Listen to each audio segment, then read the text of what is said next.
Subscribe करें YouTube channel exam tricky को और बेल आइकन प्रेस करें जिससे कि नए वीडियोस की नोटिफिकेशन आपको सबसे पहले मिले। नमस्कार दोस्तों, मैं शिवम कनौजिया। आज बात करूंगा प्रैक्टिकल के पोर्शन पर, यानी कि प्रैक्टिकल के पोर्शन किसका practical? DEd, special education, intellectual disability यानी कि मेंटल रिटार्डेशन, इसका नाम चेंज करके इंटेलेक्चुअल डिसेबिलिटी यानी कि बौद्धिक अक्षमता कर दिया गया है। मानसिक मंदिता का नाम चेंज करके, और कब चेंज किया गया था? 2019 में। तो पहला क्वेश्चन तो आपका यही हो गया। एक नंबर में आपसे पेपर में भी पूछ सकता है और आपसे प्रैक्टिकल में भी पूछा जा सकता है। तो दोस्तों आज इसके प्रैक्टिकल के पोर्शन पे बात करेंगे, कितनी आपकी फाइल्स होती हैं और किन किन फाइलों से लगभग में किस प्रकार से क्वेश्चंस बनते हैं। तो मैं आपको 1 से 2 वीडियो में पूरा का पूरा प्रैक्टिकल पोर्शन कवर करा दूंगा।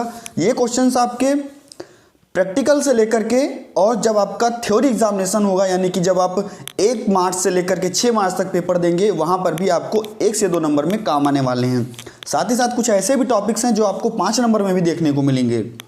तो चलिए स्टार्ट करते हैं आज का वीडियो। चैनल पर नए थे तो चैनल को सब्सक्राइब कर लीजिएगा।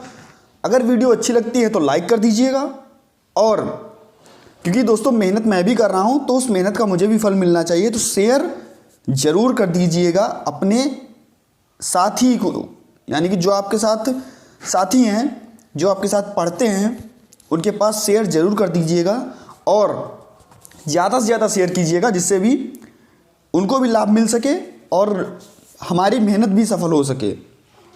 तो चलिए स्टार्ट करते हैं। जैसा कि प्रैक्टिकल पोर्शन आप सभी को पता है कि फर्स्ट सेमेस्टर में आपके प्रैक्टिकल्स हुए होंगे और सेकंड सेमेस्टर में आपके प्रैक्टिकल्स हुए होंगे। अब फर्स्ट सेमेस्टर में आपने कितनी फाइल्स बनाई? सारे फाइल्स के नाम आपको याद होने चाहिए, पहली बात। दूसरी बात, आप लोग अभी पेन उठा लीजिए और कॉपी उठा लीजिए। जितने भी मैं क्वेश्चंस आपको बताता जाऊंगा तुरंत आप नोट डाउन करते जाइएगा। तो आपने फर्स्ट सेमेस्टर में बनाई पहली फाइल अपनी, और इस फाइल में आपने क्या क्या लिखा? तो फाइल थी पहली आपकी assessment and individualised education programme, यानी कि आईईपी, वैयक्तिक शैक्षणिक प्रोग्राम। तो यह किस बच्चे पर किया? तो यह मानसिक मंदित बच्चा था, यानी कि इंटेलेक्चुअल बच्चा था, इंटेलेक्चुअल डिसेबिलिटी से ग्रसित बच्चा था, आईडी का स्टूडेंट था, और उसका लेवल क्या था? माइल्ड लेवल का। तो तुरंत आपसे क्वेश्चन हो जाएगा कि माइल्ड लेवल का आईक्यू लेवल कितना होता है। और दोस्तों फाइल अपनी सीक्वेंसिंग में लगा के ले जाइएगा, मतलब जैसे मैंने आपको ये दिखाया इसी प्रकार से आप अपनी फाइल भी लगा लीजिएगा। हो सकता है आपसे जो नॉर्म्स के हिसाब से आपसे ग्रुप टीचिंग भी कराई जाती है। तो इस समय जो कोविड-19 के कारण छोटे बच्चे यानी कि इंटेलेक्चुअल डिसेबिलिटी के जो बच्चे नहीं आ रहे हैं, तो ग्रुप टीचिंग उनके सामने आपको करानी होगी। तो आप हो सकता है कि उससे बच जाएं, या आपके ही ग्रुप में बैठाल के आपसे ग्रुप टीचिंग करा दी जाए। तो उसको मैं बाद में बात कर रहा हूँ, मगर जो आपका ये फर्स्ट आपकी जो फाइल है पहले यहाँ से चर्चा करते हैं। उसके बाद में जितनी भी फाइल्स हैं मैंने पहले से नोट डाउन कर रखी है। तो कौन कौन सी फाइल्स आपको किस प्रकार से ले जानी होगी, और सभी ने फाइल बनाई होगी। तो जाहिर सी बात है कि फाइल से ही क्वेश्चंस आते हैं, फाइल से भी क्वेश्चंस पूछेगा। उसके बाद में जो आपके पेपर हैं, 6 पेपर्स हैं, उनसे भी क्वेश्चंस पूछेगा। ऐसे क्वेश्चंस पूछेगा कि आपको फंसाने की कोशिश करेगा, और आपसे तुरंत क्वेश्चन पे क्वेश्चन, क्योंकि अभ्यर्थी होते हैं 20 से 25, और जहाँ पर कम एडमिशन्स हुए हैं वहाँ पर 16-17 भी आपको देखने को मिलेंगे। तो इस प्रकार से उसके पास टाइम बहुत होता है आपसे क्वेश्चंस करने के लिए। अगर वो चाहे तो आपसे काफ़ी क्वेश्चंस कर सकता है, और 15 से 20 मिनट, हो सकता है आधा घंटा भी आपको बैठा ले, अगर अच्छा एग्जामिनर होगा तो। लेकिन आपको भी यह नहीं पता कि एग्जामिनर कैसा आएगा, हमको भी यह नहीं पता एग्जामिनर कैसा आएगा। तो तैयारी अपनी कैसी होनी चाहिए? अच्छी होनी चाहिए। अगर अच्छे में से वो खराब हुआ तो हमारी तैयारी ऐसी हो जाएगी कि हम जब थ्योरी एग्ज़ाम होगा तब हम अपना अच्छे से वहाँ पर भी 1 से 2 नंबर में क्वेश्चंस कर सकेंगे। तो सबसे बड़ी बात कि आईपी की आपसे फुल फॉर्म पूछ देगा, और ये फुल फॉर्म आपकी यहाँ भी और साथ में साथ जो आपका पेपर आता है वहाँ पर भी 1 नंबर में देखने को मिलती है। तो आईपी की फुल फॉर्म क्या होती है? Individualised educational programme. तो ये होती है आपकी आईपी की जो फुल फॉर्म होती है। इसके बाद में दोस्तों देखते हैं जैसे आपसे पूछेगा माइल्ड लेवल का बच्चा तो कितने, 50 से 70 IQ। जब 50 से 70 आपसे IQ पूछ लेगा, जैसे ही आप उसको बताएंगे तो तुरंत आपसे एक क्वेश्चन आएगा कि IQ कैसे निकालते हैं बच्चे की, यहां से भी क्वेश्चन निकलता है। तो तुरंत आप उसका सूत्र बताओगे, IQ बराबर यानी कि बुद्धि लब्धि बराबर मेंटल एज अपान क्रोनोलॉजिकल एज गुणे 100। ये आपका हो गया सूत्र जिससे हम IQ निकालते हैं। अब एक क्वेश्चन आपसे यहां पर पूछेगा, मैं इसको बता दूं, मेंटल एज यानी कि मानसिक आयु, क्रोनोलॉजिकल एज यानी कि तैत्विक आयु या कह सकते हैं वास्तविक आयु, और IQ का बुद्धि लब्धि। तुरंत यहां से आपसे क्वेश्चन हो जाएगा। तो इतना आपका हो गया। अब इसको हटाने के बाद में आपसे पूछेगा IP आपने किस बच्चे पर की थी, और IP के जो मेन चरण होते हैं वो क्या क्या होते हैं। तो आपने अपना जो थर्ड कॉपी है वहाँ पर यूनिट एटलीस्ट शायद 3.1 है, तो वहाँ पर आपने पढ़ा होगा इंडिविजुअलाइज्ड एजुकेशन प्रोग्राम 3.1। IP आप सभी ने पढ़ी होगी अगर आप कॉलेज पढ़ने गए होंगे तो वहाँ पर आपसे चरण पूछ लेगा। तो सबसे पहले क्या होगा, आप बच्चे को ऐसे थोड़ी ना आप उस पर IP करोगे जा करके, यानी कि व्यक्तिगत शैक्षणिक प्रोग्राम एक बच्चे को ही आपको पढ़ाना है, और लक्ष्य लेकर के, लघुकालीन लक्ष्य लेकर के, अल्पकालीन लक्ष्य लेकर के एक ही बच्चे को आपको पढ़ाना है। तो किस प्रकार से होगा, सबसे पहले जब आप बच्चे को देखोगे तो उसका, कोई भी बच्चा हो, सभी के लिए है, सबसे पहले आप क्या जानोगे, उसका करंट लेवल जानोगे, यानी कि वर्तमान स्तर जानोगे। वर्तमान स्तर जानने के बाद में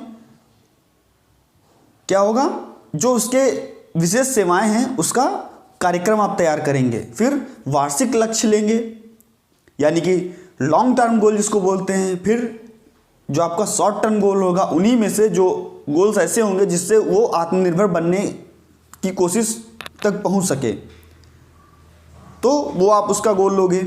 उसके बाद में उसका मूल्यांकन भी करोगे, क्योंकि कभी भी इसमें देख लीजिए, सीधी सीधी बात है, आप बच्चे को पाठ पढ़ाते हैं, आप लेसन प्लान कराते हैं, लास्ट में क्या करते हैं, आप मूल्यांकन करते हैं कि बच्चे ने कितना सीखा, आप मूल्यांकन करते हैं। अब बात करते हैं, आपसे तुरंत एक क्वेश्चन आ जाएगा IP की, अच्छा किस बच्चे पर IP की, किस बच्चे पर IP की, तो बच्चे का आपको नाम बताना पड़ेगा। मैंने आपको बताया किस कैटेगरी का था, तो माइल्ड केस था और 50 से 70 IQ था। अब आगे देखिएगा, कौन सा टूल यूज किया, यानी कि असेसमेंट करने के लिए आपने कौन सा टूल यूज किया। तो आपने जो भी अपनी फाइल में लगाया होगा, दो टूल्स एटलीस्ट सभी अभ्यर्थी लगभग में जितने भी कॉलेज हैं 2 ही टूल्स का उपयोग करते हैं। पहला होगा आपका, देखिएगा, बेसिक MR, और दूसरा आपका क्या होगा, MDPS। अब आपने फाइल में कौन सा टूल लगाया है ये तो आपको ही पता होगा, फाइल खोलिएगा, देख लीजिएगा आपने कौन सा टूल लगाया है, तो आप उसको तुरंत बताएंगे कि मैंने सर बेसिक MR लगाया है या MDPS लगाया। तो उसके बाद में तुरंत आपसे क्वेश्चन आ जाएगा कि अच्छा आपने बेसिक MR लगाया है, तो बेसिक MR डेवलप किसने किया था, तो आप तुरंत बताएंगे डॉक्टर रीता पेशावरिया ने, डॉक्टर रीता पेशावरिया, और दूसरे आपके जो थे वो S वेंकटेशन, इन्होंने यह विकसित किया था। अच्छा चलो इतना हो गया। अब कब विकसित किया गया था, 1991। क्वेश्चंस कहीं अलग से नहीं आते हैं, क्वेश्चन इन्हीं फाइलों में से ढूंढे जाते हैं और बनाए जाते हैं। चलिए बेसिक MR 1991 1992, और NIMH सिकंदराबाद में इसका डेवलप किया गया था। जैसे आप उसको बताएंगे, उसके बाद में आपसे पूछेगा बेसिक MR के 2 पार्ट्स होते हैं, यानी कि बेसिक MR पार्ट 1 और basic MR part 2। Basic mark part 1 के अंतर्गत क्या आता है? कौशल व्यवहार आता है, या इंग्लिश में कहते हैं स्किल बिहेवियर।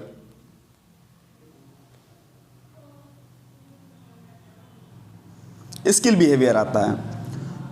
और बेसिक मार्क 2 में क्या आता है? प्रॉब्लम बिहेवियर, यानी कि समस्या व्यवहार।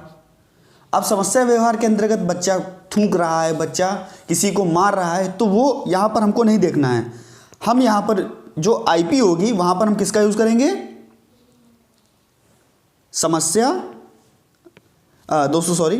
जो आईपी होगी वहाँ पर हम किसका यूज़ करेंगे? कौशल व्यवहार का। और जो आपकी बीएम की फाइल होगी, यानी कि बिहेवियर मॉडिफिकेशन की जो फाइल होगी, आपकी जो ये 4th फाइल है, यहाँ पर आप यूज़ करेंगे समस्या व्यवहार का। अब तुरंत आपसे पूछ देगा कि हाँ चलो अच्छा, आपने इसमें बेसिक मार्क पार्ट 1 लगाया, तो बेसिक मार्क पार्ट 1 के अंतर्गत कितने क्षेत्र आते हैं, कितने कौशल आते हैं? तब आपको तुरंत बताना पड़ेगा बेसिक मार्क पार्ट 1 के अंतर्गत 7 क्षेत्र आते हैं दोस्तों। या बेसिक मार्क आपका और एमडीपीएस जो आपका, वो पेपर में भी पूछ लिया जाता है, तो आप लोग पढ़े तो होंगे ही, बहरहाल आपको नहीं पता है तो यहाँ से आप देख लें। बेसिक मार्क पार्ट 1 के अंतर्गत 7 क्षेत्र आते हैं। पहला होता है हमारा गामक कौशल, दूसरा दैनिक जीवन के क्रियाकलाप, तीसरा हमारा भाषा, चौथा पढ़ना लिखना, पांचवा संख्या और समय, नेक्स्ट आपका घरेलू और सामाजिक, और उसके बाद में आपका होगा व्यवसाय एवं पूर्व रुपया पैसा। तो इतने आपके हो गए क्षेत्र, यानी कि सातों क्षेत्र आपके हो चुके हैं। ठीक, अब इतना हो गया। आपसे हो सकता है कि जो इसका प्राप्तांक है, यानी कि बच्चे को आप किस प्रकार से अंक दोगे, क्योंकि इनके अंतर्गत भी 7 क्षेत्रों के अंतर्गत कितने कितने कौशल होंगे? 7 क्षेत्रों के अंदर एक क्षेत्र के अंतर्गत आपके 40 कौशल होंगे, यानी कि 7 चौके 28, 280 कौशल आपको यहाँ पर देखने को मिलेंगे। बच्चा कर लेता है। अगर बच्चा किसी भी कौशल को, जब आपने 40 कौशल देखे, 40 कौशल में से बच्चा जिन कौशलों को कर लेगा वहाँ पर आप 5 अंक दिए होंगे, अगर आपने बेसिक मार्क लगाया होगा तो। अगर बच्चे को संकेत के माध्यम से सिखा रहे हैं, कर लेता है, तो वो आप 4 देंगे। शाब्दिक सहायता अगर आपने उसको दी तो 3 दिया। उसके बाद में शारीरिक सहायता दी, यानी कि बच्चे को हाथ पकड़ के करवाया, तो 2 दिया। और पूर्णता आश्रित, अगर बच्चा पूर्णता आश्रित है, किसी भी कार्य को नहीं कर पा रहा है, तो आपने उसको 1 अंक दिया। और लागू नहीं होता, यानी कि बच्चे पर जो उसका एज है उसके हिसाब से अगर वो लागू नहीं होता तो वहाँ पर आप क्या देंगे? उसको 0 देंगे। अब यह 3 से 18 वर्ष के बच्चों पर अप्लाई किया जाता है, यानी कि जो आपका माइल्ड केस था, अब यहाँ से क्वेश्चन भी उठ जाएगा कि आपने जो बच्चा लिया था वो कितने वर्ष का था एटलीस्ट, तो वहाँ पर आपका जो भी आपकी एज होगी, जो भी आपने बच्चा लिया होगा, वहाँ पर आप बता दीजिएगा। अब जिसने एमडीपीएस लगाया और आप लोगों को बेसिक एमआर का फुल फॉर्म बताना है कमेंट करके।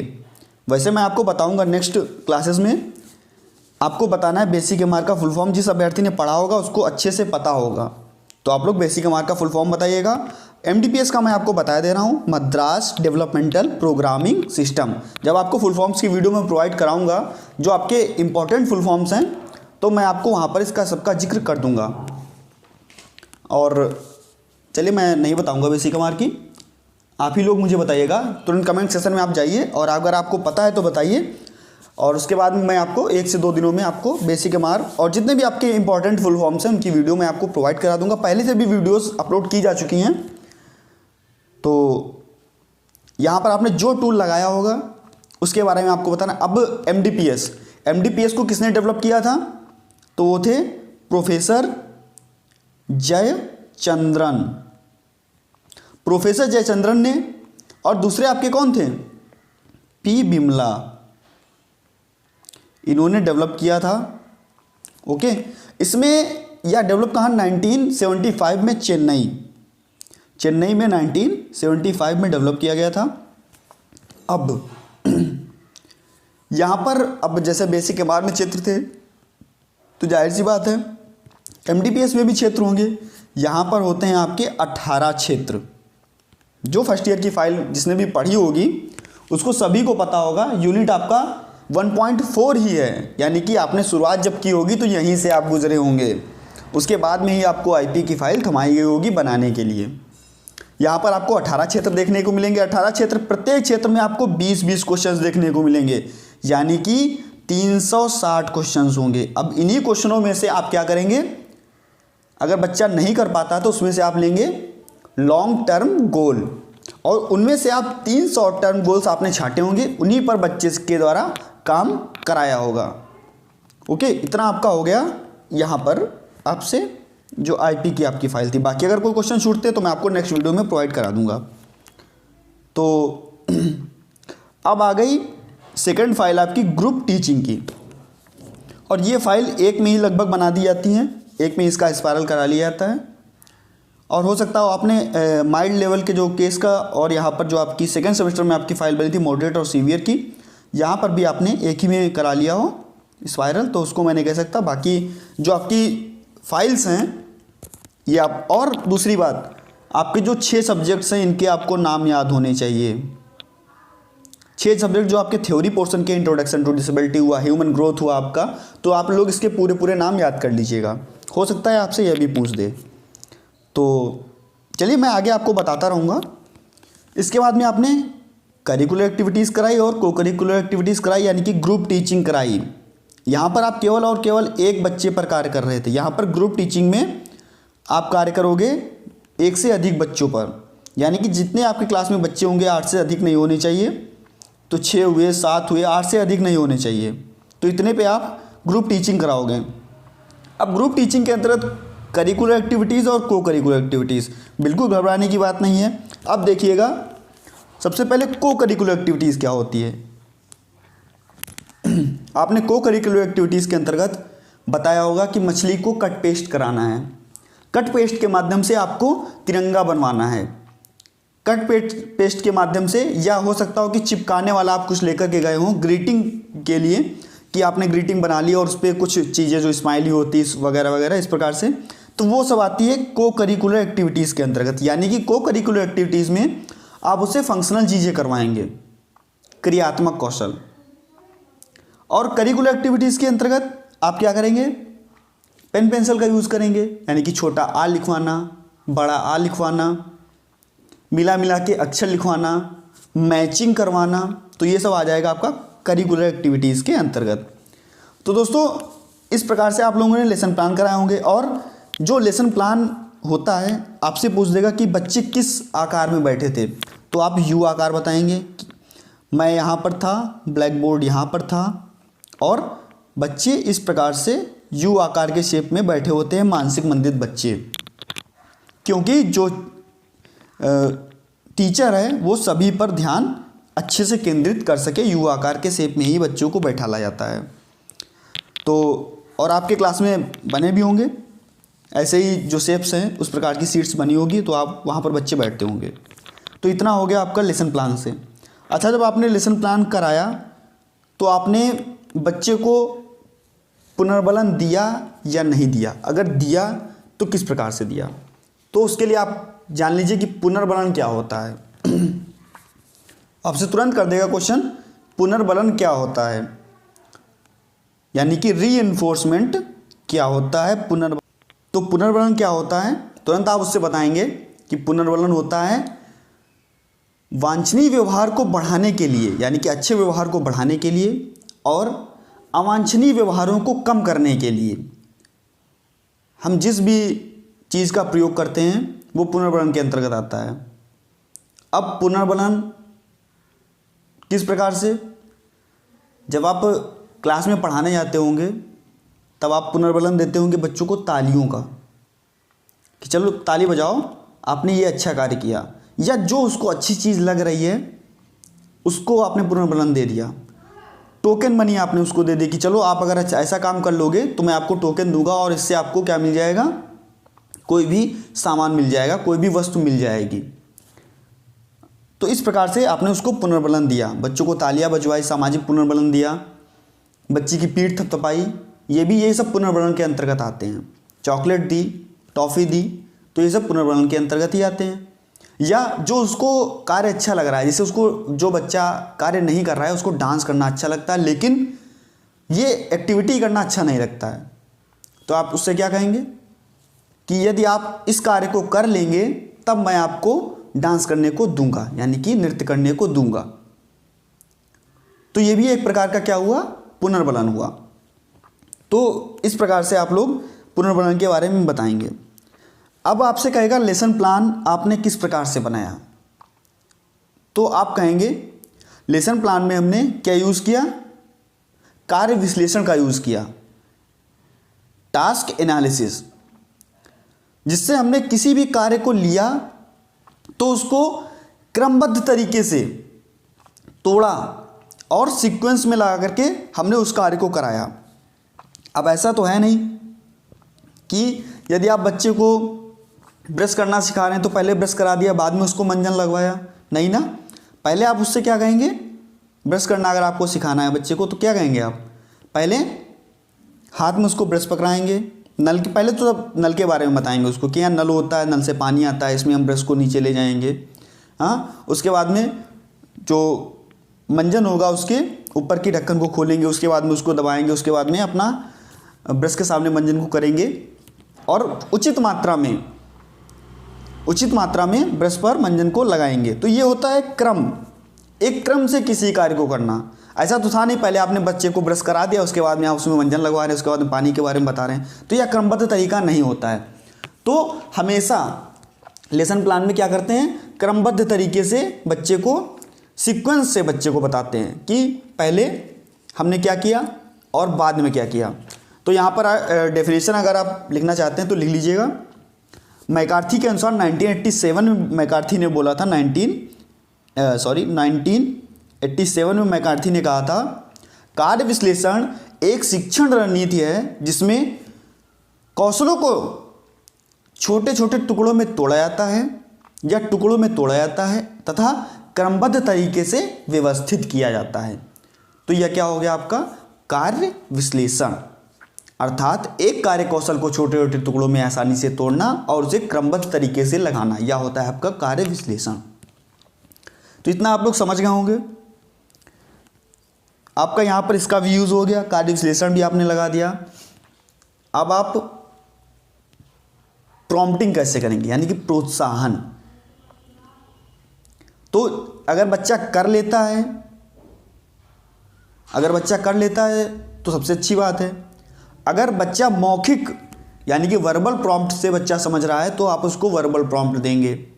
अगर बच्चा संकेतों के माध्यम से समझ रहा है कि हाँ आपने इशारा कर दिया कि छोटा आ लिखो पेंसिल पकड़ के, तो आपको बोलना नहीं है, तो आपका वो सांकेतिक हो गया।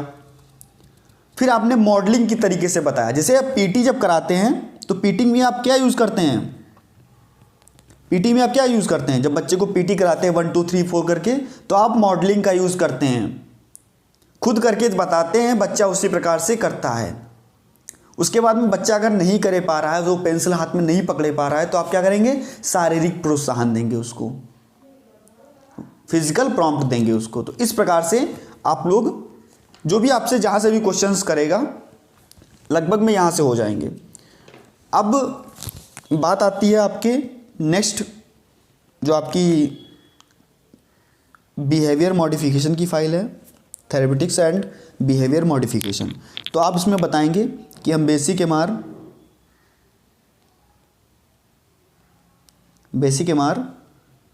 पार्ट 2 का यूज़ करेंगे। और बिहेवियर मॉडिफिकेशन में क्या होता है, बच्चा अगर कोई गंदा कार्य कर रहा है, जैसे किसी के ऊपर थूक रहा है, किसी को मार रहा है, चौक फेंक रहा है, चिल्ला रहा है, तो ये सब क्या आते हैं, बिहेवियर मॉडिफिकेशन के अंतर्गत, बेसिक एमआर पार्ट 2 के अंतर्गत आते हैं। और इनको कैसे कम करेंगे, इनको हम टाइम आउट करके कम कर सकते हैं। आपने अगर पढ़ा होगा तो जो आपका शायद लास्ट जो पेपर है आपका, यानी कि 5th पेपर आपका एजुकेशन साइकोलॉजी का, उसमें 5.1 से लेकर के 5.5 आपकी बहुत इंपॉर्टेंट है। वहाँ पर आपको बताया गया है कि टाइम आउट आप किस प्रकार से करेंगे, बच्चे को किसी चीज़ से हटा देंगे, उसके लिए किसी चीज़ को अगर वो आपके ऊपर थूक रहा है या वो कहीं भागते हुए जा रहा है, जैसे सीट पे आपने बच्चे को बैठाला और वो भाग के चला गया, तो क्या करेंगे आप, उसको ऐसे कार्य में उलझा देंगे जिससे वो उसी में उलझा रहे और सीट पे बैठा रहे। तो इस प्रकार से बच्चे को सिखाया जाता है। बाकी सभी ने बीएम की फाइल बनाई होगी, और किस बच्चे पे बनाई, यहाँ पर भी ये भी लागू होता है, किस बच्चे पे बनाई आपने, क्या उसके बिहेवियर मॉडिफिकेशन, क्या उसके जो लक्ष्य थे वो कौन कौन से आपने लिए, कि किस क्षेत्र में आप उसको पारंगत करना चाहते हैं, कौन सा क्षेत्र आप उसको, जो अवांछनीय व्यवहार था आपने उसको कैसे कम किया, किस प्रकार से कम किया, तो यहाँ पर आपसे पूछेगा। बाकी दोस्तों सेकंड सेमेस्टर और कुछ जो नेक्स्ट क्लास होगी तो उसमें मैं आपको सेकंड सेमेस्टर के लिए और आपके जो महत्वपूर्ण क्वेश्चंस आते हैं पेपर से लेकर के यहाँ तक, तो मैं आपको बताऊँगा, क्योंकि काफ़ी बड़ा पोर्शन है। जितना मैं आपको इसमें बताता जाऊँगा उतना ये निकलता हुआ चला जाएगा। दोस्तों मिलता हूँ नेक्स्ट वीडियो में नई जानकारी के साथ। अगर वीडियो अच्छी लगी हो तो शेयर ज़रूर कर दीजिएगा। धन्यवाद दोस्तों। और बेसिक मार्क का आप लोग कमेंट करके तुरंत हमको बता दीजिए।